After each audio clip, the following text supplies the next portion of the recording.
British Airways is also moving into the modern era and has given some planes club suites, seats with their own door. But is it really as great as it sounds?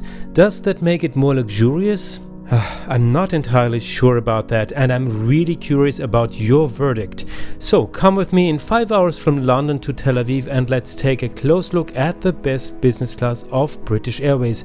And of course, as always, we'll eat everything that comes in sight.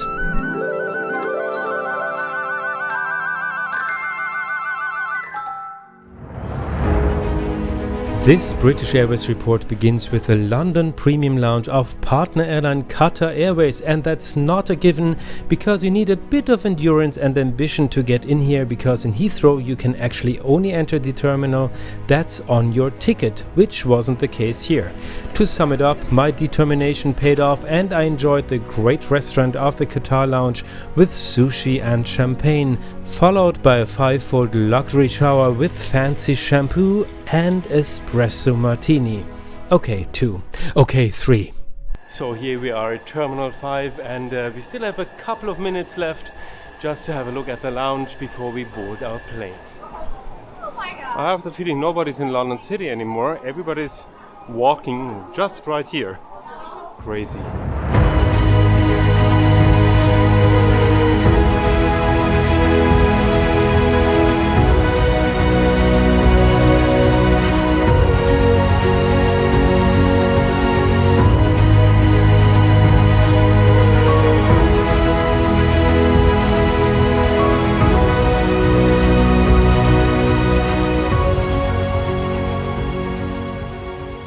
After the A380, the Airbus A350 is my favorite aircraft at the moment. Quiet and so beautiful. Not this one, but I'll present it later this year. Not this one either, but I already reported about Malaysia Airlines this year. And this one of Finnair took us from Helsinki to Delhi in the most extraordinary business class in the world. Check out my channel for that one. But this one now takes us to Tel Aviv. And here we go. Good, thank you.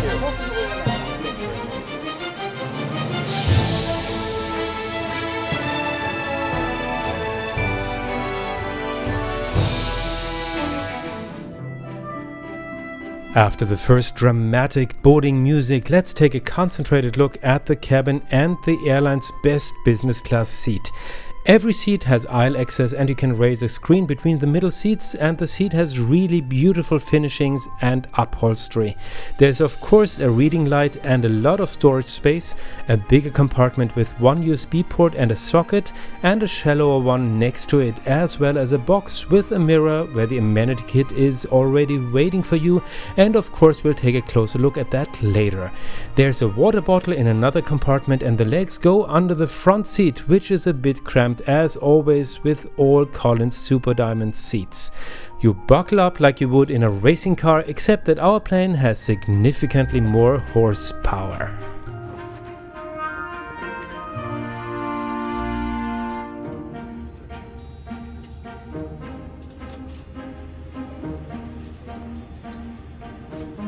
And here we are on our Airbus A350-1000 for our flight from London to Tel Aviv, and that's gonna take less than 5 hours.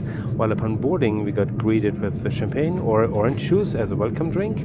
Then there was actually no wet towel. That would have been really nice actually today, but anyway, then behind this door is a little amenity kit. We're gonna have a close look at that later, of course. And then there's also here the food and drink menu, and of course we're gonna have a very close look at that later. So I mean, at first sight this seat is of course very nice. It's new, it's beautiful, really beautiful, actually very elegant, but it's not very big. So I mean, you have a door here, so that's very new. Other than that, it's actually just a regular super diamond seat as we have maybe on Qatar Airways for the last 10 or 12 years, or maybe even more already. They just put in the door now, just as Qatar did with their Dreamliners also. Dreamliner 787, a couple of them also have doors, but that doesn't make the seat really bigger. Still, it's a very nice seat. It's a very common seat, just now with doors. Also, the doors are not very high. You see, I'm not a very tall person, and the door has about this level, so it doesn't give a lot of extra privacy, so it can be totally seen, of course. Maybe once you lie down, it's of course a little nicer. We're gonna have a very close look at that later during the flight.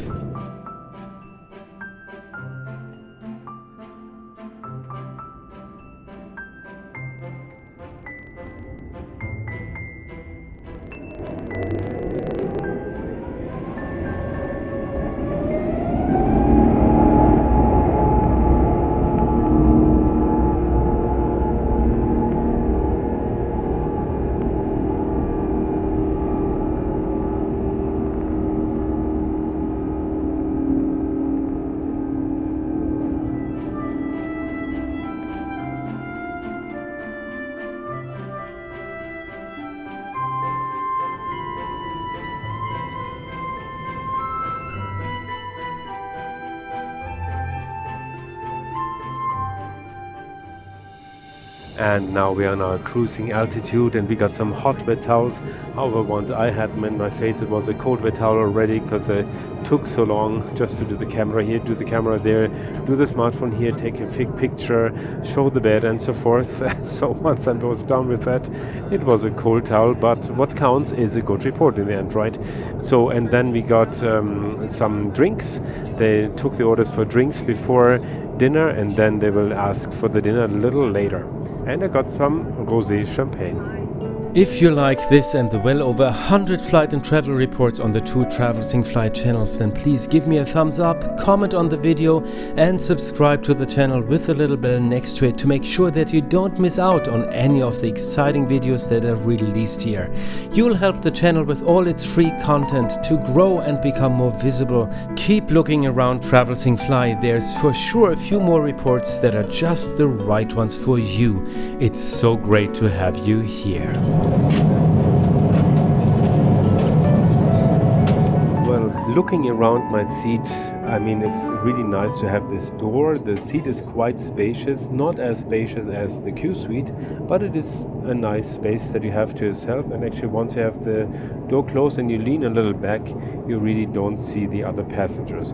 You do see a crew coming by, of course, so you don't have the total privacy, but you don't see your neighbors here.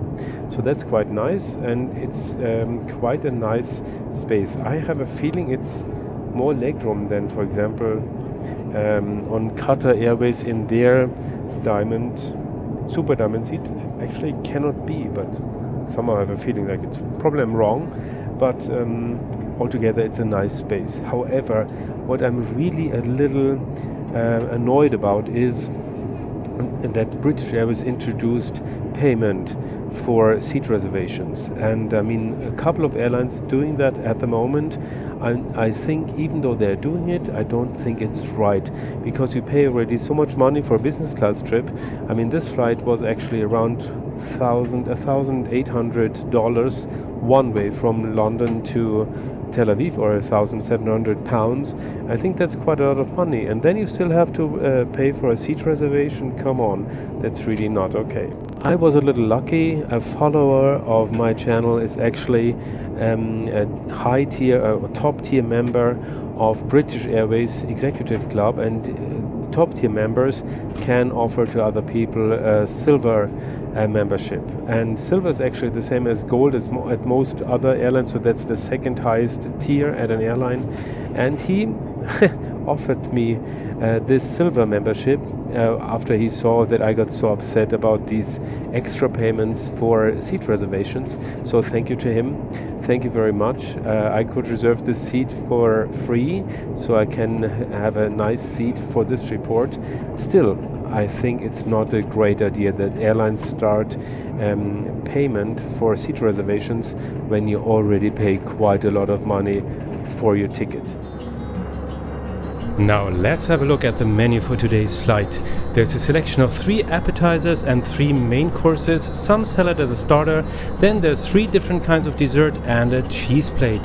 When it comes to beverages, then as expected from a British airline, there's a whole list of teas. There's a regular and a rosé champagne, 3 white and 3 red wines, all kinds of spirits, as well as 3 cocktails and 2 mocktails. And there's a specially brewed beer on board, the Brewdog Speedbird OG Transatlantic IPA, and Speedbird is the call sign for British Airways when the tower communicates with a British Airways plane.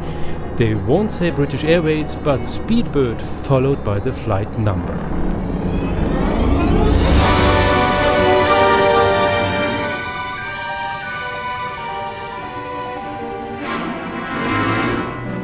So we're starting with soup, and that's an artichoke and parmesan soup.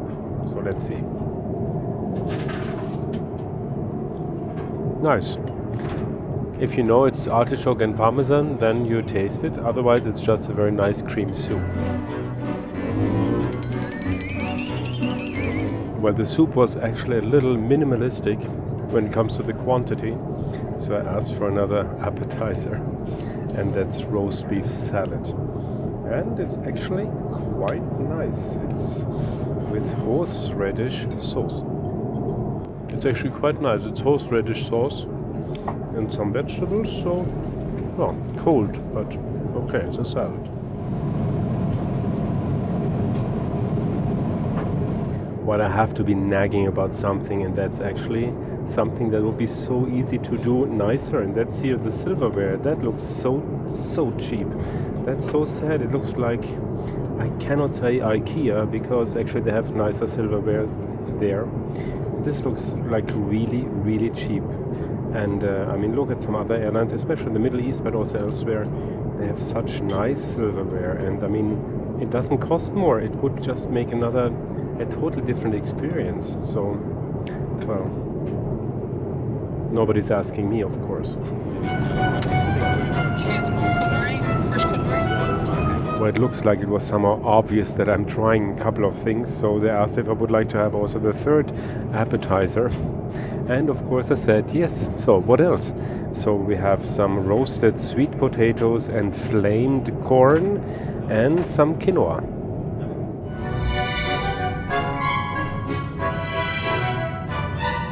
One thing that's actually really nice about this seat is the table, because even when it's fully set, when it's full with here with dishes and food and drinks, you can just move it a little to the front and you can just get up. No problem at all, super easy. For example, to go to the lavatory, but our next meal is already here, or even two of them.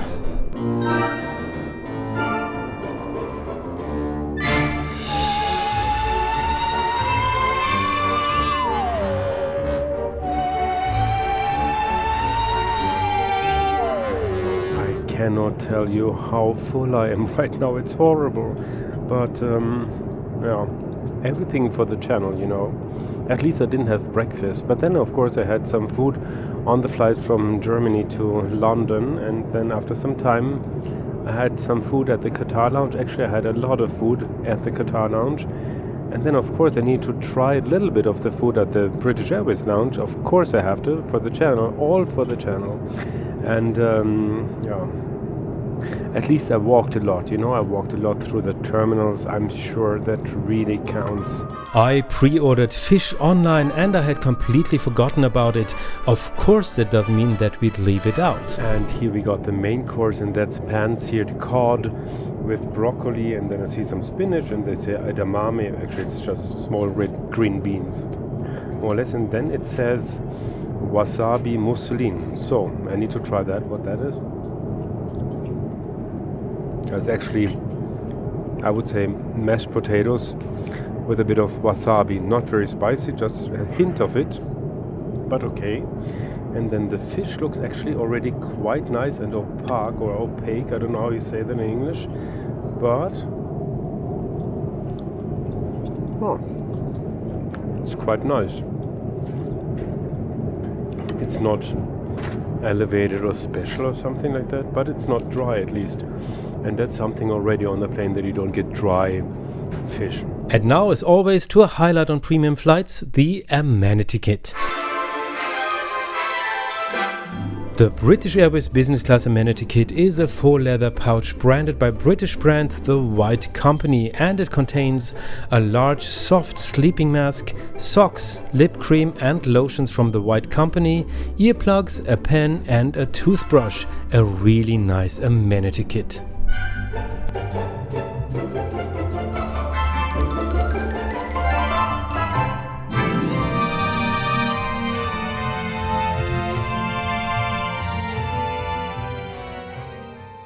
you Yes. like any snacks or anything with that? Or just the cocktail? It's so much to eat. Good. Way Is too everything much. okay for you? Yes, thank you so much. Good. I'll go back. So we're done with dinner, and as always on my channel, when we have little bigger flights, longer flights with a bigger aircraft, I talk a lot about the food, and I eat all the food, but at least I talk about it, so there's something for everybody, so to speak. The food quality was okay. I mean, the quality was actually good. It was not outstanding dishes or something like that, but it was good. Drinks the same. There was not outstanding drinks or something, but it was okay. However, what was really nice is the crew. The crew is very attentive. I mean, although the cabin is really full today, it's really almost fully booked, they really managed to have an individual service. So I felt really treated very well, very welcomed, and so that was a really nice experience so far. And now I want to try also the bed, because we got some really big pillows and a big blanket in a little bag. So that's also nice that it's actually packed in a bag, not just lying around. And I want to try the bed, of course. I mean, we don't have so much flight time anymore, but at least I want to try it. And now I got some drink, and that's a ginseng.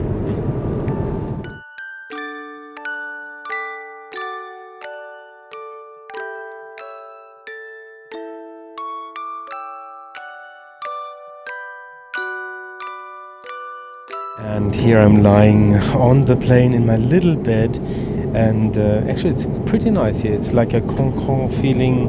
You're in a safe bubble, more or less, with the door closed, and so that feels really nice. However, it's a little strange because the seat looks so smooth, the design looks so smooth, it looks like one piece, but once you lie down you actually feel the separate pieces, and that's really a little strange.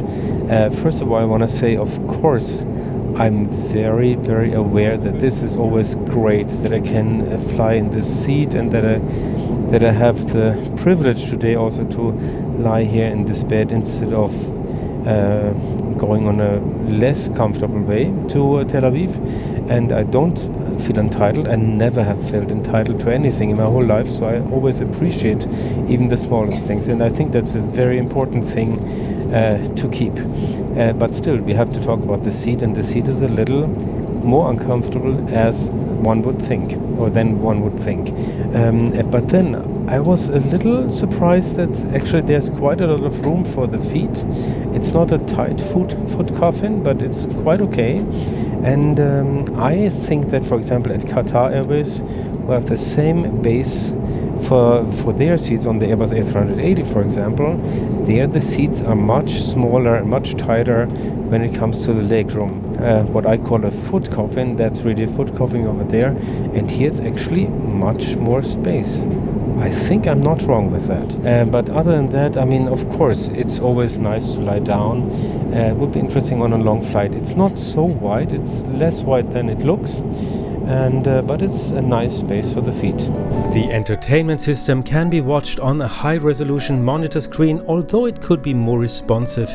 The selection of films and series was a good European average. Unfortunately, the headphones are not noise-cancelling, and you have to pay for internet in business class. The flight show is really great, and they have one of the best systems currently on the market, but unfortunately they decided against external cameras. That's a real shame, because they would actually come as a standard in the A350. Write in the comments whether you think that's an important feature and which airlines you had on long-haul flights with or without external cameras. Ich finde, bei so einem hohen Preis, wie man in der Business Class zahlt, müsste eigentlich Internet auch inklusive sein. Zumindest so ein bisschen. Aber jedenfalls Entertainment. Ich finde jetzt Noise Cancelling Kopfhörer, dadurch, dass es jetzt die Premium Airlines hier eigentlich haben, eigentlich schon was man haben könnte, sollte, möchte, wollte, könnte.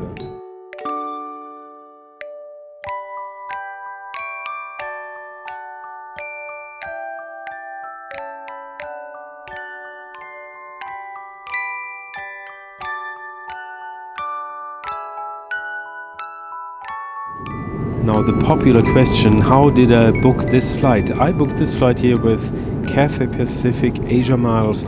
I still had AsiaMiles lying there on my account since ever, and they would have expired very soon, so I used them to book this flight, and actually I generated them through Amex. Also a couple of years ago they had really fantastic sign-up bonuses for the Amex Platinum card. When nobody wanted to travel, they had like 90,000 points, which in Europe was outstanding. It was a unique once-in-a-lifetime moment that you could get 90,000 Amex points, and that's what I did, and I transferred them to Cathay Pacific AsiaMiles. And now with 30,000 miles, which is 37,500 Amex points, I'm traveling now from Germany via London to Tel Aviv. So that's actually quite nice value that you get for the miles. I mean, of course you still have to pay the taxes, but then that's it. And especially if you have a lot of luggage, then it really pays. Of course, I mean, I'm not so sure it makes sense to fly for $1,800 or so one way to Tel Aviv in business class. Maybe not. I would not do it. I would prefer then in that case to go directly from Germany, maybe for 4 hours in economy or low cost even, as long as I don't have a lot of luggage. But with miles it's a really very nice value and you get a nice product, and so that's what I did.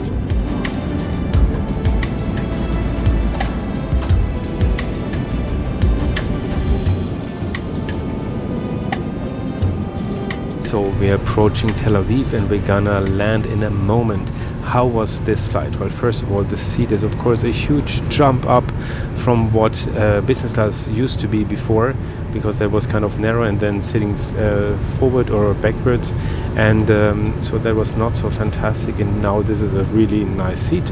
For sure one of the better or best seats in business class at the moment. However, it's not as big as I would have thought. Still, you have this really nice privacy screen. Once you close it, it's really quite private. As soon as you lie down, you don't see the neighbors anymore. So that's actually quite nice. Then when it comes to the food, it was good. It was fresh ingredients. It was also nice selection of different things, so it was quite nice varieties. It was not elevated cuisine, so it was not outstanding or something I've never seen or tasted before, but it was okay. Then the drinks was the same. Actually, it was not outstanding drinks, but they chose the right drinks without spending too much money, so to speak. But then the crew was really a highlight. They were so friendly, really wonderful people, and they want to give great hospitality without losing their own personality. And that's actually also a very nice thing, I think. So there was really very genuine feeling. I felt so welcome, but from people, from individual people, and that was really nice. So altogether, it was a nice experience, and I'm looking forward to flying them again. So it's gonna happen again.